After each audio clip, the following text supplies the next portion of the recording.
Go meet the people in construction. I know that like so many people in solar, they don't go meet the people in construction. Go sit down with the guy who's running the crews. Go sit down with the project managers who's actually going to be pushing your jobs, and then develop a relationship with them too. But I guess that's obviously for after you get in. But definitely pay attention to the construction, the sales. If you're good at it and you don't have to, like, you're not coming up from nothing, like you know what you're doing. Yeah. The sales take care of itself. But the one piece that doesn't take care of itself, which everyone and their mother is struggling with, is the installer.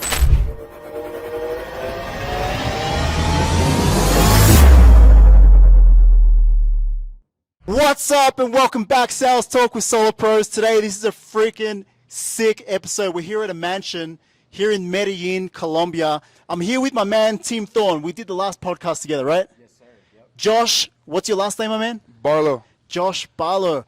We're here with Parker Dixon, all the way from Arkansas. Arkansas, baby, let's go. Let's go. And we're here with Solar Pro turn investor, Chad Yesilova. Great to be here, guys. Great to be here. Guys, what the hell brought you guys to Medellín, Colombia? It's a fair question. Honestly, we were looking for somewhere to go. We were in Miami, and we saw the flights were $100, so we just said, $100? Oh and shit! This place was pretty cheap too, so we were just like, why not? It's a nice place. You got the cheap prices, so we had to get out here. And the weather, right? Yeah, see. Love it. So we like the audience wants to know a little bit about who you are, what's your track record back home, like what do you actually do? Yeah, so right now, we sell solar, of course, but then we also install it. So those two things is primarily what we do. I got started initially in the pest control industry 5 years ago, selling in Los Angeles, and that was tough as can be, the rookie graveyard. I sold it in Minneapolis, D.C., Miami, and then thankfully I ended up finally out of the pest control industry and into solar, and it's been the best decision I've ever made. So.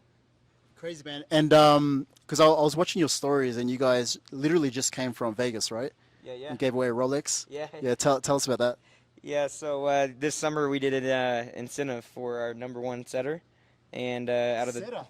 For a setter, not a closer Setters incentive. No. Rolexes. Hey, setters get paid over NES, baby. But we for our top setter out of both offices in Little Rock and Northwest, we gave away a Rolex. So that was really good. We just did a leadership development conference out there for the new guys, new managers coming up.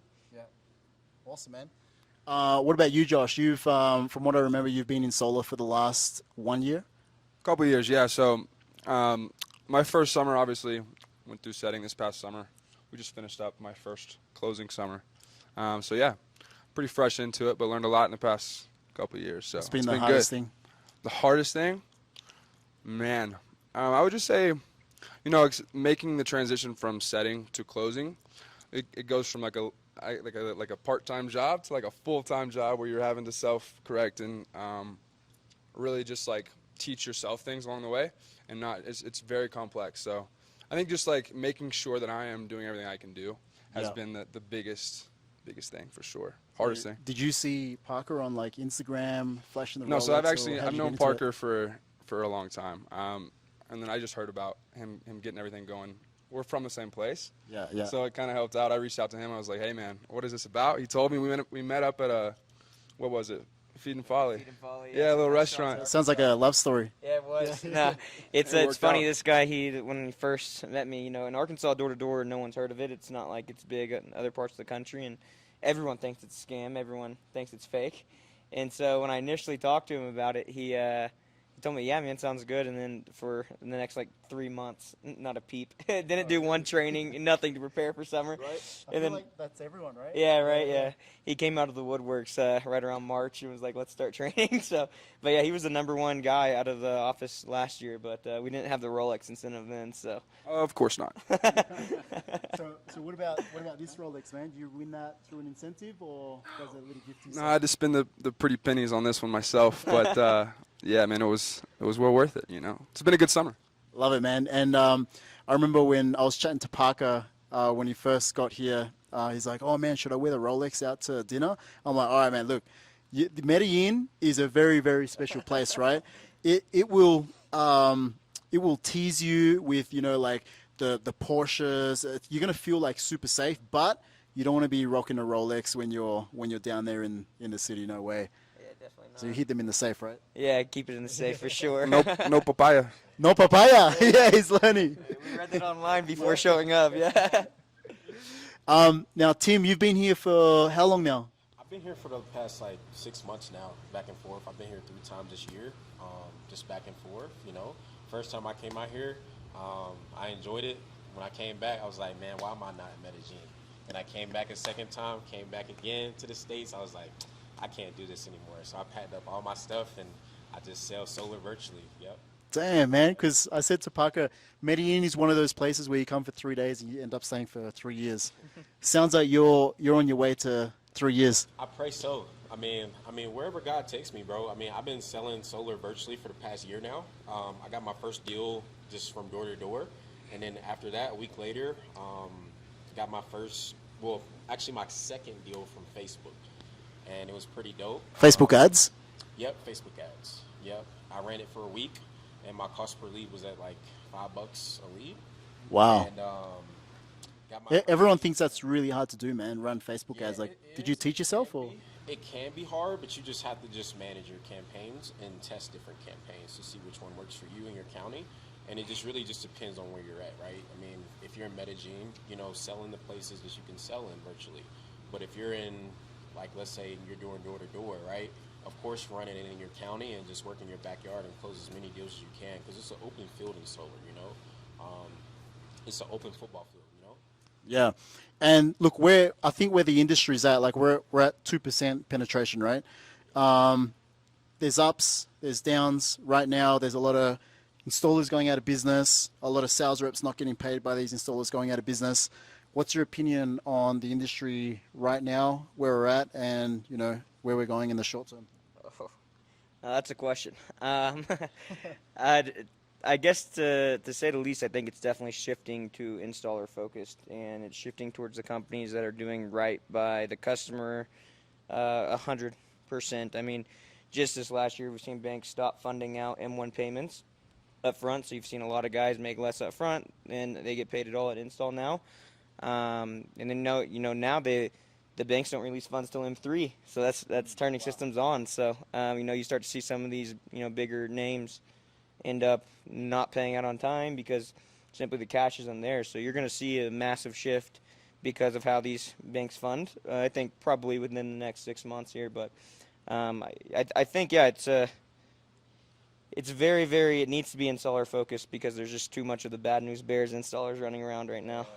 What's up, guys? Real quick, just jumping in here. If you've ever wanted to become an individual sales rep and be able to sell solar from anywhere in the world, just like I am here right now, you need to jump onto the Remote Solar Pro course and program that we put together for you guys specifically. We've got the scripts, the sales call library, we've got every tool, every resource that you need to make your first sale this week alone. Jump onto salestalkwithsolarpros.com/RSP, mention this specific podcast and get a deal on a lifetime membership to Remote Solar Pro. Let's go, keep enjoying the podcast. And I guess because there's a lot of sales orgs wanting to become installers, and that's what you did, right? So you went from sales org to partnering with the right people to become fully integrated. How is the payments coming at M3 affecting the way that you pay commissions and fund the sales team? Yeah, that's a really good question. So I think it goes back to whoever the ownership group is. If you have an ownership group that's sitting there burning funds on a bunch of honestly dumb purchases, then you're gonna end up. Sorry. Lambos. Yeah, Lambos. Yeah, I think I know what you're talking about. But yeah, if you have owners doing that, then there's not going to be funds there. If you have owners that are patient, that are diligent, making sure they're finding the pennies between the installations, improving their margin so that they can keep serving the sales reps, I think that's the only way really to do it. I mean, we've tried our best to not change anything this year. Our only change we've done from our pay structure is the upfront drop from 100 Achille to 50 Achille up front, but and that now, it used to be 100 Achille was paid by the banks, and now it's completely paid by us out of our pocket. But we do it because we want to take care of our people, and then the rest of it comes at install, of course. So, And that's 2 weeks after install, actually, 2 weeks. So, yeah. And how long are you like? What are the install time frames looking like in Arkansas? That's another loaded question. It really depends on who the installer is. I think that's across the board, but Arkansas is a trickier state because they have a 100% offset rule, so you can't install more than 100% of the last 12 months. So before you put any glass up, you have to get full utility approval. So you typically see engineering turn around in 24 to 40 hours, and then you go into permitting and utility. They have 30 days from there. So as long as you're moving paperwork on the back end, you can do it in 30, 45 days, 60 days for like a really slow situation, but 30, 45 days should be standard. I know many people don't hit that though. Yeah. So why does it matter? Because I noticed you said depends on the installer, on how fast they install. Are you saying that there's like installers that take too long to install, or some that install faster than what they should? I think both, right? There's some scenarios where people are putting panels up before they have permit approved, before they have net metering approved, and it's great until you get caught and then you lose your construction's license. Then there's a scenario too where people are selling way more than they can handle, and then you run into just this waiting game of 6, 7, 8, 9 month installs. I mean, that's what happened to me when I first got into the solar industry, and it was a nightmare. I mean, I literally lost half the commissions I had earned, and so definitely, I mean, you can sell it all day long, but if you don't have the back end, there's nothing to sell it for. So for real, that's the man. truth. Yeah. And cancels, yeah. And we went for dinner at this awesome restaurant, Mamba Negra, which is at the top of this, what's like 30 stories? Yeah. That 30-story building. You see all of Medellín. And you brought up a really good point, man. So you said when sales orgs are looking for an installer, there's a process that they should go through. What was that process? The interview process, vetting process? You said a sales rep looking for an installer? Yeah, either a sales rep or a sales org. Yeah, I think first and foremost, you need to pay attention to, just simply what is their install looking like, and I wouldn't take the word of the recruiter. That's the truth. I mean, the recruiters will tell you, if they tell you 30, 45 days, it's probably 60 to 90, and if they're telling you 60 to 90, geez, oh man, how bad is it? Is it really? So I'd say go meet the people in construction. I know that like so many people in solar, they don't go meet the people in construction. Go sit down with the guy who's running the crews. Go sit down with the project managers who's actually going to be pushing your jobs, and then develop a relationship with them too. But I guess that's obviously for after you get in. But definitely pay attention to the construction, the sales. If you're good at it and you don't have to, you're not coming up from nothing, you know what you're doing, the sales take care of itself. But the one piece that doesn't take care of itself, which everyone and their mother is struggling with, is the installer. And so that is in my opinion, the X factor, and I think you're going to see the industry show it in the next coming months. Yeah, for real, man. Chad, a little quiet over there, man.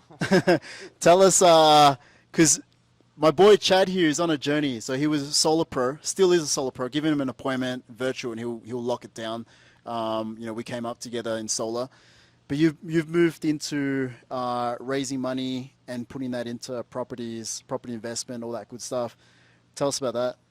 Okay, so I decided to make the transition because you don't really know what's around the corner, but at the same time, as a sales professional, you're a high-income earner. So the mission to get into real estate investing was born from two things really. It was, how do I reduce my tax liability, and how do I increase my wealth and create an indestructible income stream so that if I face any situation, whether it's COVID, okay, or anything else, such as the interest rates increasing right now, put me in a position where I can actually hit the gas, accelerate, and dominate my territory more. So while I am in real estate, we do have our solar business as well, and we want to be in a position where we can gain ground when other people or other companies are actually retreating. And another thing that I do want to add as well, because we were chatting a lot about construction, because you mentioned that your family's in construction as well. And how has being in construction helped with solar? Well, a millionfold, right? It's not a sales industry; it's a construction industry. So, just from little questions customers have, being able to actually talk to them in jargon that makes it make sense, having construction people on the phone ready to go whenever you're maybe closing a client. If you can call your master electrician and he can break down the jargon, I mean, it's a night and day difference for the solar specific side of it. Yeah. Yeah, absolutely. And I found the same, with sales as well. Having that background with sales and being in a position where you can sell, negotiate, and have a great intuition for the human nature as well has really helped with real estate investing. So I mean, it has been a great start. 18 properties in 10 months, and I'm looking forward to what the next 12 months brings. And just so I put it out there and everyone else can hold me accountable, it's 100 units. That's the goal for the next 12 months. Yeah. And dude, property investing, we're sales guys, right? Like, we all start off as sales guys and then we start graduating. But when we're only selling, that's our one focus. When we hear the word property investing, we think, oh, shit, I've got to have hundreds and thousands of dollars in the bank. I've got to, know something about property to even step foot into getting started doing property investing. I think it's not a topic that is talked about too much within sales. We accumulate, gets in our bank, and we get itchy. We're like, oh, I want to spend it on something. What's the easiest way a sales guy with at least 10, 20K in the bank can get started?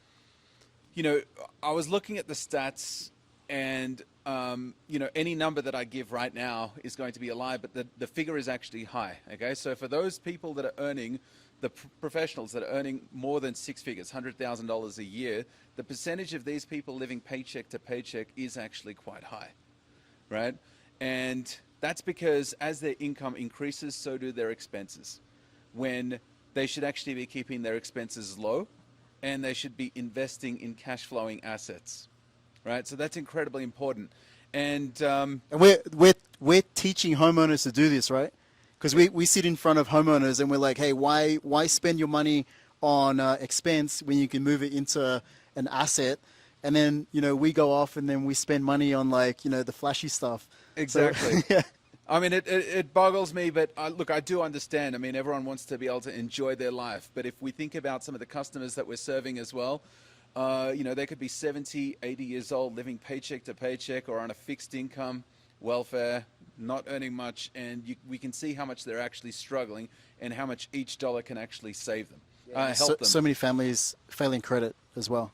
Yeah, yeah. And you don't want to be in that position at all, right? So, I mean, look, there are two categories of people that do come to me, okay? The first category are those who say, look, I want to do it on my own. The second category is, look, I want to partner with you because I just want to build that indestructible income stream, right? Now, my suggestion for those who want to do it on their own, great, but it is actually going to take a lot of time. There is a learning curve, and, while you're young, energetic, and you've got the ability to focus on your craft, I would Before you get to Chad's age. Exactly. Yeah, I would recommend that you focus on your craft and look at increasing your income. Okay, because if you are going to partner with someone, you want to make sure that you focus on your strength, which is your income. Okay, and you want to make sure that your partner has a complementary skill set. Okay, that you don't actually have, but that's going to propel you to new heights, right? And, that is what having a partner within real estate investing can actually do for you. So while you're focusing on increasing your income, go broke. Put that money aside towards real estate investing, so then that way you can start, building that income stream. And as you focus on your craft, and you may decide, hey, I want to build my own sales org, get some extra team members on board, and, then that all that additional money is going towards a good use. Yeah. Yeah. And talking about age, my boy here, 24 years old, runs an entire solar company, giving away Rolexes. Man, for the other young cats that are watching this podcast that want to eventually start building a business and graduate from being a sales guy, what advice would you give them, man? I think first and foremost, get a good group of mentors. I mean, it's not all me. It's very far from all me to be able to do what I've done so far. It has a great construction team, great executives in the company, great mentors outside of the company that are helping as well. And so I think that's first and foremost. I mean, you don't have to go do it all yourself. In fact, you probably shouldn't try to do it all yourself. The more you can delegate, the more you can put experts in to a position to succeed. I mean, you can feed them jobs all day long and they'll take care of you. But I'd say that's definitely the key. Make sure you guys have good mentors around you that are actually care about your success and invested in your success and won't leave when it gets hard, because granted, it's going to get hard at some point. So they better be ready to rock through the valleys if they want to go to the mountains, you know? So. And how do you find mentors? Because, you know, when I was coming up as a sales guy, when I heard the word mentor, I was like, oh shit, I got to pay for this. Do you always have to pay for a mentor? Is there other like strategic ways to partner with someone that knows much more about it?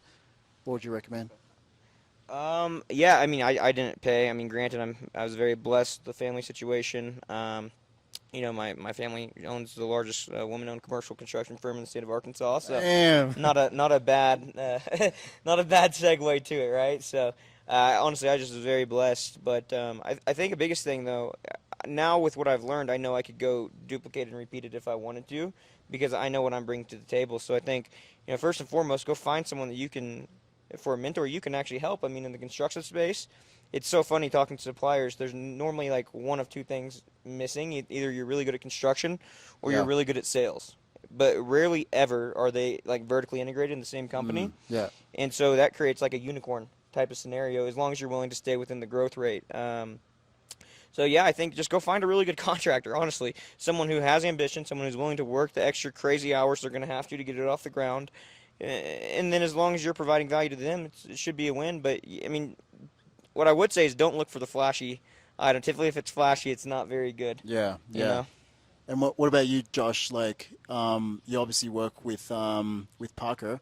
What's been your opinion on what Parker has done really, really well with his business, and why not work for someone else? Great question.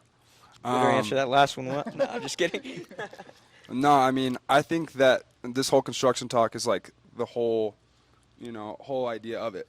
We understand that we go out and sell a product that has great coverage on the back end for our installation. And so that's, like, I've talked to other reps over these past couple of years. I've talked to other people from other places. The installation and the communication that we get about how good our installations are in our back end is probably like, it makes sense. Yeah. You know what I mean? So I think that's probably the best thing. I'd say, like, if we have a rep leave, like, probably 9 out of 10 times they're asking to come back after they leave. Yeah, literally. I mean, this is a true story. Like, like literally. And so. Wow. And because the back end is so important. Everyone talks about the front end, like, you know, just sell the deal. But, you know, and as a new sales guy, you're like, oh, I've got to sell the deal. It's not until they've been in the industry for a little while that they understand, shit. If there's someone's got to put on the roof, right? And someone's got to process all the paperwork and actually communicate with the customer, right? What do you guys do at Natural Energy to make sure that, you know, is streamlined? Hey guys, very quickly, are you an individual sales rep that wants a pipeline with red hot appointments, or perhaps a sales offer or even an EBC? Well, we're working with companies just like yours to build out their own internal call center so they can have red hot appointments on demand, with certainty, without the high cost. So if you would like to know how much a company of your size that can generate in terms of extra installs, get communication with us by clicking on the link below. Yeah, I mean, good question. I mean, I obviously we use a CRM, which that's, you know, very key. But it's not like, I mean, I've worked with like the Solo Interflow CRM. It's not something that project managers, at least in my experience, we're actually working off of. And so what we've done is we've created a CRM that sales guys can see, and then it's the exact thing that project managers are working on. So you have an issue on a job, you can update through the CRM. Now everyone's seeing it, and when you make a ping, it pings the guy running the PMs, it pings all the PMs, it pings, you know, people that are needed on the job, so you can get issues solved very fast because you have open communication there. So I think that's one of the key pieces for sure. But I mean, it is very, very intricate. I mean, there's forecasting that has to be taken into account, so you have the proper ratio on project management to jobs coming in. Oh geez, I mean, the list goes on and on and on, as you could probably imagine. It's probably the toughest thing to do, by the way, in solar, is keep the jobs moving at a fast rate, because when a lot of sales come in, it's not necessarily easy to staff up the back end, you know. And then whenever a lot of sales aren't coming in the wintertime, what do you do? I mean, are you cutting your staff? Then who are you going to hire next summer, right? And so I think this is really an industry-wide thing where people in the sales side need to start focusing on the installer. Start focusing on how can I take care of these people, not just in the summer, but year round. I mean, just dumping 3,000 jobs on an installer on the summertime, I mean, It'll crush anyone, man. it'll crush anyone. It'll crush anyone. And it's so funny because, people say, oh, I'm in-house, it's solved. Well, that's just the start of your problems, right? It's in-house is not a magic solution. In-house only matters if you know who the people are that are in-house with you, and they know what they're doing on the back end. So, And while we were at dinner, we were talking about virtual sales or selling remotely. For guys like myself, for Tim, for Chad, this is our full-time life. Like the remote life. Although on social media it looks like a holiday, we're still grinding like every single day, right? And we got this here, like we got the remote solar sign down here. What are your thoughts on virtual sales? I know it's something that you're like exploring for, to keep you going and during the off season. What's like your outside perspective on remote sales? First of all, it's freaking awesome. I mean, the fact that you guys get to live here and sell, it doesn't get better than that. I think it's definitely awesome because it's the solar coaster, right? And so you have the highs and lows and with the door-to-door side of things. But I think by utilizing multi-channel marketing, remote selling being one of them, Facebook ads, call centers, you can create a much more stable scenario for the back-end company. And so, we will be working together soon. Love it, man. What are you scared about with remote sales or concerns and stuff? I'll tell you, nothing scared. More of I personally seen, and I think this is probably an issue for a lot of people getting into it. I mean, this year I've spent $15,000 on different lead generation sources, and I've either lost money or broken even every single time. And it wasn't due to installs, and it wasn't due to sales. It was, why did I say it wasn't due to sales? It had to have been due to sales, obviously, right? Huh? I don't necessarily know. I think there's an issue for a lot of people getting into this where they see the conversion ratio from Facebook ads to an actual job being installed. Yeah. And it sounds like that's something you guys have pretty much mastered, right? So. Yeah, and that's a topic that we can talk about all night. But I want to hear it from someone who's been doing this for a little while now. Tim. Dude, you spoke about doing Facebook ads, getting leads down to $5. What would you say is creates success in remote? Is it cheap leads? Is it the system? Is it the sales? Is it the mansion? I feel like it's really just the person behind the phone. People buy from people they like, right? So, you have to just be authentic over the phone. I feel like just from being on remote sales, the best leads come to you, you don't have to force it. Nothing should ever be forced in a sale in general because the product sells itself, right? If they want it, they need it, why not get it today, right? And then show them what makes sense. And if it makes sense, we can get it done, But I've just learned, throughout Facebook campaigns, keep your cost per lead as low as possible. Because that's the main thing, right? You want to save as much money as possible when you're in this industry. Of course, not spend it on a lot of crazy stuff like the flashy stuff we were talking about. The distractions are out there, right? There's a lot of distractions out there, but you just got to really focus and put your head on right and just make sure, you're always managing your campaigns or even hire someone to do it. If you don't know anyone if you're not really a specialty person on Facebook, I would say, make your YouTube your university, because that's exactly what I did. If I didn't know anything, I would just go on YouTube and try to figure it out. And I would connect with other like-minded people that are doing the same thing. But at the end of the day, test different campaigns. One may work, one may not, But, always stick to what works. Don't switch up, what's working for you guys, But it's always good to, be able to have leads that do come to you. That way that, you can always have something to close on the back end, Facebook ads have, got me here in Medellín, nothing door to door. But I mean, at the end of the day, door to door sales did get me in this industry. I did close my first deal door to door, but I've just learned that, with doing Facebook campaigns, it just gives me more of a free time to really, really network with like-minded people like yourselves, and really just be able to travel and do what I want to do and teach others to do the same thing. And that way they can duplicate everything that it is that I'm doing and that what we're doing as well. And we can all make a lot of money in this industry. So I feel like in this industry, this is a great time to get in the industry. Don't think that it's going to fall or get bad, just always keep your shoes on and stand on your 10 toes. Like stay focused. I love this guy, man. This guy's like one of the most positive guys that I've met. I only met this guy like 3 days ago. 3 days ago? Yeah, I love that. Man, at the end of the day, like everything that Tim was saying is it's right when it comes down to remote sales. In addition to that, it comes down to the system, right? Because the leads, incredibly important to keep that lead cost as cheap as possible. Second thing is the system that it's feeding into. I feel like, when either sales orgs or installers, they're buying leads, that's where they think it almost ends. Like, oh, cool, we just have to get like the best quality lead and give it to a good sales guy.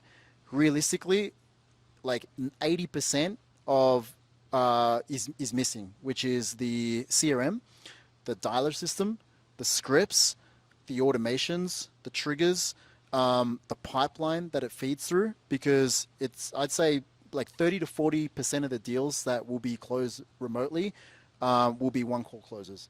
The bulk of the deals that will get closed will be on follow-up. And if the follow-up system and the CRM system is not like dialed in like real hard, those deals will fall through the crack, and that's where you end up only breaking even. Do you know what I mean? Yeah, it makes total sense. Yeah. But that's a topic for another day, guys. But are we getting cold?